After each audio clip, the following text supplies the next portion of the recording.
Precious Remedies Against Satan's Devices by Thomas Brooks. Introduction, 2 Corinthians chapter 2, verse 11. In the 5th verse, the apostle shows that the incestuous person had by his incest saddened those precious souls that God would not have saddened. Souls that walk sinfully are Hazaels to the godly, 2 Kings chapter 8, verse 12 through 15, and draw many sighs and tears from them. Jeremiah weeps in secret for Judah's sins, Jeremiah chapter 9, verse 1, and Paul cannot speak of the belly gods with dry eyes, Philippians chapter 3, verses 18 and 19. And Lot's righteous soul was burdened, vexed, and racked by the filthy Sodomites, 2 Peter chapter 2, verses 7 and 8. Every sinful Sodomite was a Hazael to his eyes, a Hadam Rimmon to his heart, Zechariah chapter 12, verse 11. Gracious souls used to mourn for other men's sins, as well as their own, and for their souls and sins who make a mock of sin, and a jest of damning their own souls. Guilt or grief is all that gracious souls get by communion with vain souls. Psalm chapter 119, verses 136 and 158.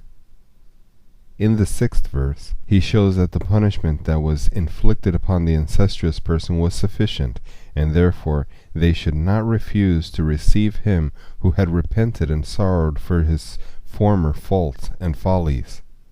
It is not for the honor of Christ, the credit of the gospel, nor the good of souls, for professors to be like those bloody wretches that burnt some that recanted at the stake, saying that they would send them into another world whilst they were in a good mind. In the 7th, 8th, 9th, and 10th verses, the apostle stirs up the church to forgive him, to comfort him, and to confirm their love towards him, lest he should be swallowed up with overmuch sorrow. Satan going about to mix the detestable darnel, Matthew chapter 13, verse 25, of desperation with the godly sorrow of a pure penitent heart. It was a sweet saying of Jerome, quote, "Let a man grieve for his sin, and then joy for his grief. That sorrow for sin that keeps the soul from looking towards the mercy seat, and that keeps Christ and the soul asunder, or that shall render the soul unfit for the communion of saints, is a sinful sorrow." In the 11th verse he lays down another reason to work them to show pity and mercy to the penitent sinner. That was mourning and groaning under his sin and misery, i.e., lest Satan should get an advantage of us, for we are not ignorant of his devices. A little for the opening of the words. Lest Satan should get an advantage of us, lest Satan overreach us. The word in the Greek signifies to have more than belongs to one. The comparison is taken from the greedy merchant, that seeketh and taketh all opportunities to beguile and deceive others. Satan is that wily merchant that devoureth not widows' houses, but most men's souls. Quote, "We are not ignorant of Satan's devices," unquote, or plots, or machinations, or stratagems. He is but a titular Christian that hath not personal experience of Satan's stratagems, his set and composed machinations, his artificially molded methods, his plots, darts, deaths, whereby he outwitted our first parents, and fits us a pennyworth still, as he sees reason. The main observation that I shall draw from these words is this, that Satan hath his several devices to deceive, entangle, and undo the souls of men. I shall 1. Prove the point, 2. Show you his several devices, 3. Show the remedies against his devices, 4. Show how it comes to pass that he hath so many several devices to deceive, entangle, and undo the souls of men, and 5. Lay down some propositions concerning Satan's devices. Chapter 1. The Proof of the Point. For the proof of the point, take these few scriptures, Ephesians chapter 6, verse 11. Quote, Put on the whole armor of God, that ye may be able to stand against the wiles of the devil. The Greek word that is here rendered wiles is a notable emphatical word. Part 1. It signifies such snares as are laid behind one, such treacheries as come upon one's back at unawares. It notes the methods of waylayings of that old subtle serpent, who, like Dan's adder, quote, in the path, unquote, biteth the heel of the passengers, and thereby transfuseth his venom to the head and heart. Genesis chapter 49, verse 17. The word signifies an ambushment or stratagem of war, whereby the enemy sets upon a man at unawares. Part 2. It signifies such snares as are set to catch one in one's road. A man walks in his road, and thinks not of it. On the sudden he is catched by thieves, or falls into a pit, etc.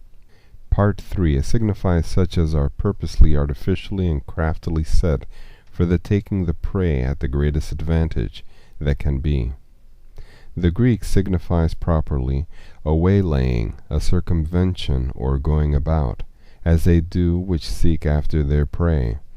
Julian, by his craft, drew more from the faith than all his persecuting predecessors could do by their cruelty. So doth Satan more hurt in his sheep's skin than by roaring like a lion. Take one scripture more for the proof of that point, and that is in 2 Timothy chapter 2, verse 26, quote, and that they might recover themselves out of the snare of the devil, who are taken captive by him at his will. The Greek word that is here rendered recover themselves signifies to awaken themselves. The apostle alludeth to one that is asleep or drunk, who is to be awakened and restored to his senses. And the Greek word that is here rendered, quote, taken captive, unquote, signifies to be taken alive. The word is properly a warlike word, and signifies to be taken alive, as soldiers are taken alive in the wars, or as birds are taken alive and ensnared in the fowler's net. Satan hath snares for the wise, and snares for the simple, snares for hypocrites, and snares for the upright, snares for generous souls, and snares for timorous souls, snares for the rich, and snares for the poor, snares for the aged, and snares for youth. Happy are those souls that are not taken and held in the snares that he hath laid. Take one proof more, and then I will proceed to the opening of the point, and that is in Revelation chapter 2, verse 24. Quote, but unto you I say, and unto the rest of Thyatira, as many as have not this doctrine, and which have not known the depths of Satan as they speak, I will put upon you no other burden but to hold fast till I come. These poor souls called their opinions the depths of God, when indeed they were the depths of Satan. You call your opinions depths, and so they are, but they are such depths as Satan hath brought out of hell. They are the whisperings and hissings of that serpent, not the inspirations of God. Chapter 2. Satan's devices to draw the soul to sin.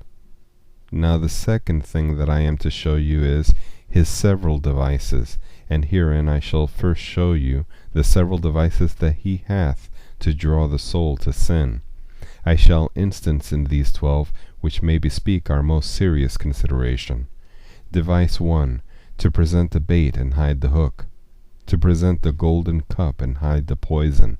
To present the sweet, the pleasure, and the profit that may flow in upon the soul by yielding to sin, and by hiding from the soul the wrath and misery that will certainly follow the committing of the sin.